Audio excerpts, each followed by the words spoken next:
Pied droit. On va mettre son pied ici. C'est important de se retrouver, de repartir avec, poser les fondements pour la saison 2019 dans une ambiance sympathique, conviviale. Il y a réclamation, il n'y a pas de dragon là. On tisse plus de liens, on est plus en groupe et tout, et puis on fait des activités qu'on n'a pas forcément l'habitude de faire, donc c'est vraiment chouette. Ouais, c'est toujours important, on se retrouve déjà sans les vélos, dans un cadre différent, à faire des activités différentes. AG2R La Mondiale à la montagne.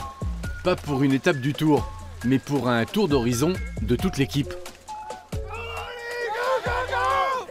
Un stage d'intégration pour les petits nouveaux, mais aussi un premier rendez-vous collectif pour se remettre au boulot. Et de ce côté-là, le fond, ça aide à faire remonter la forme. C'est un bon complément, je dirais, pour reprendre un peu la caisse, comme on dit. Parce que voilà, c'est un travail hyper complet. Le haut du corps aussi est mis à contribution, le gainage et les cuisses aussi. Et puis là, d'en faire dans ce cadre à plus de 2000 mètres d'altitude, c'est juste exceptionnel. Le ski de fond. Partie de plaisir pour certains qui glissent grand braquet. Drôle d'exercice pour d'autres, apparemment surpris par ce terrain de jeu très glissant.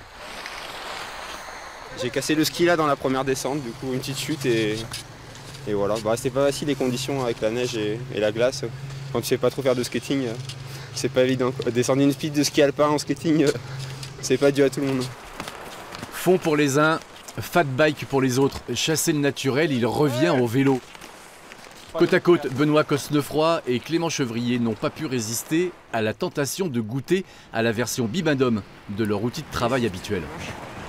Je suis testé hier au ski de fond, mais ouais, pour avoir un peu de glisse ici en classique, c'est quand même pas mal pointu. Donc je me suis rebattu sur le fat bike et donc parfait.